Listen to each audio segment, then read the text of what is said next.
السلام عليكم ورحمة الله وبركاته.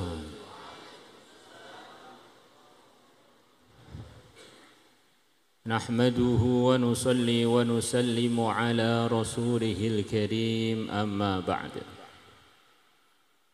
فإن النكاح سنة من سنن الأنبياء فمن رغب عن سنتهم فليس منهم وقال تعالى وعاشروهن بالمعروف وقال تعالى ولهن مثل الذي عليهن بالمعروف وقال النبي صلى الله عليه وسلم خياركم في أهله وقال النبي صلى الله عليه وسلم استوصوا بالنساء خيرا أو كما جاء في الحديث. Hadirin hadirat yang kami muliakan, di dunia ini di antara cara mencari pahala yang terus berkesinambungan, tidak putus-putus, bahkan sampai terbawa sampai akhirat sana, adalah dengan mengusahakan amalan yang namanya pernikahan yang berkah. Orang itu kalau dapat ridhonya Allah, kemudian dia wafat dalam keadaan iman, akhirnya masuk surga, walaupun sendirian dia sudah beruntung. Tapi kalau dia ini masuk surga ngajak temannya satu, itu lebih beruntung lagi. Kalau yang diajak 10, lebih sekian banyak untungnya. Orang beriman, kemudian punya anak beriman, punya cucu beriman, punya buyut beriman, sampai hari kiamat, ini akan menjadi satu jamaah yang akan bareng-bareng ketemu di surga. Maka pernikahan yang akan kita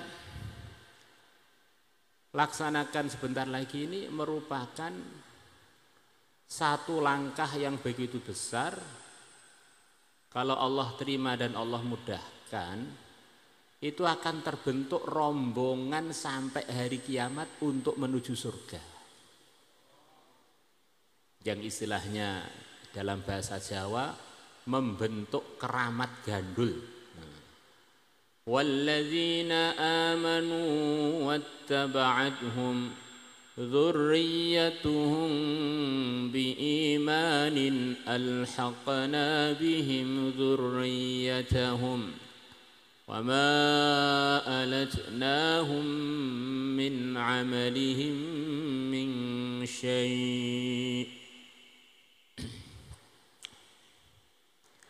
Orang-orang beriman, kemudian dia punya anak cucu beriman. Nanti pada waktu di akhirat sana, kakek dan cucu walaupun amalannya berbeda, semuanya akan saya kumpulkan. Saya enggak pedulikan walaupun amalannya berbeda. Ini janji Allah kalau orang punya keluarga beriman yang hubungannya adalah antara kakek dan cucu-cucu.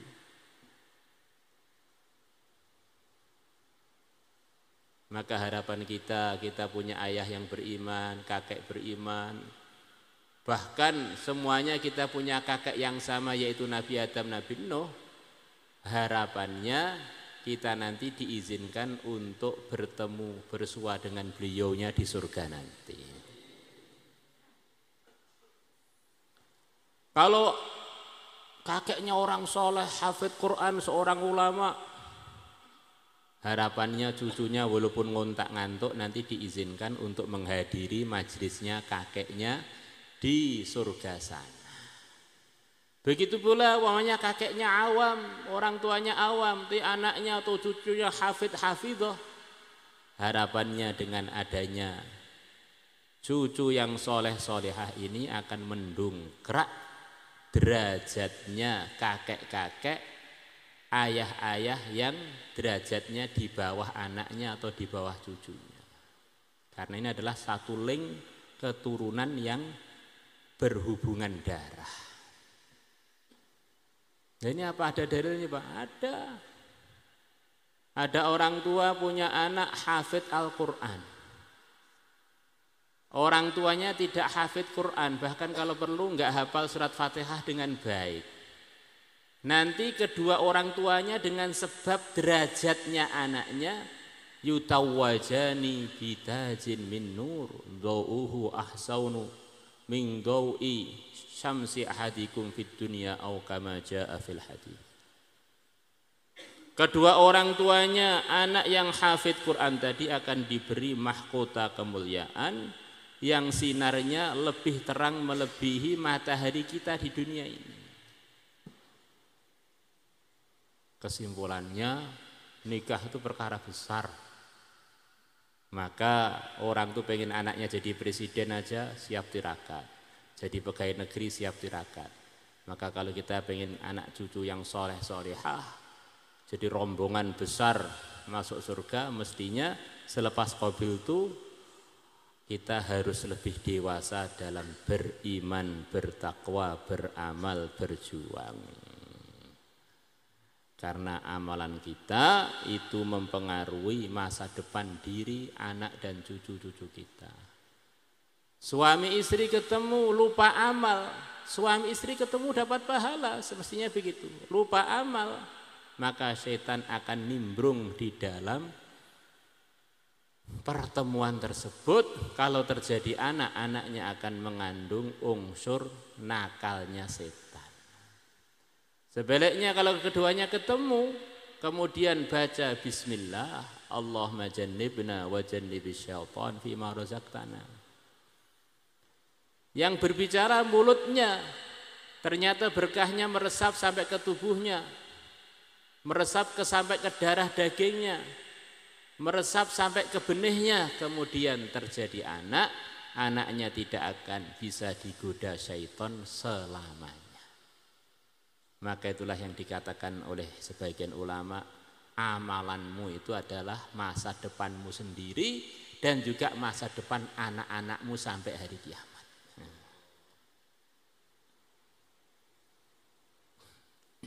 Maka suami menitipkan istrinya kepada Allah, begitu pula sebaliknya, saling menyemangati di dalam mewujudkan suasana-suasana yang diridhai Allah, selalu usaha bareng-bareng, saling menyemangati terus dalam ridhonya Allah dan menggembirakan yang mulia Nabi besar Muhammad SAW. Nikah ini satu amalan yang akan berkelanjutan sampai surga. Kalau kita lihat ayat-ayat Al-Quran itu diantara isinya suasana surga itu ya, suami istri, keluarga, hum wa azwajuhum fi raudhati yuhbarun. Mereka penduduk surga dengan istrinya di taman-taman diberi berbagai macam kenikmatan. Wa basyiril ladzina amanu wa 'amilus solihati anna lahum jannatin tajri min tahtiha an-nahar. Kullama ruziqu minha min thamaratin rizqan qalu hadzal ladzi ruziqna bihi min qablu wa utubihi mutasyabiha wa lahum fiha azwajum mutahharah. Ini amalan salat mungkin sudah enggak ada di surga sana. Amalan zakat, apalagi haji. Haji itu adanya di dunia, dunia sudah kita tinggal. Begitu kita melewati sirat, itu dunia sudah kita tinggal. Sebelum melewati sirat, semua acara itu masih di dunia. Begitu melewati sirat, dunia sudah kita tinggal. Karena sekecil-kecilnya surga adalah 10 kali lipat dunia, maka untuk pergi ke surga perlu pergi ke planet lain. Di sana Mekah, Madinah sudah enggak ada. Yang ada adalah planet lain yang bernama surga itu. Tapi pasangan-pasangan yang halal ketika di dunia, di antara nikmatnya Allah yang diberikan kepada mereka, pasangan itu berkelanjutan kekal abadi di surga.